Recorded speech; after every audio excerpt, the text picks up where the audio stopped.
વડોદરા માંજલપુર કોતર તલાવડી વિસ્તારમાં મોડી રાત્રે અસામાજિક તત્વો બેફામ બન્યા.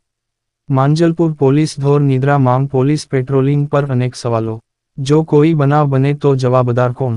ખુલ્લેઆમ તીક્ષ્ણ હથિયારો લઈ અસામાજિક તત્વોએ અલવાનાકાથી કોતર તલાવડીના રોડ રસ્તા પર બાઇકો લઈ ફરતા સીસીટીવી કેમેરામાં કેદ થયા છે.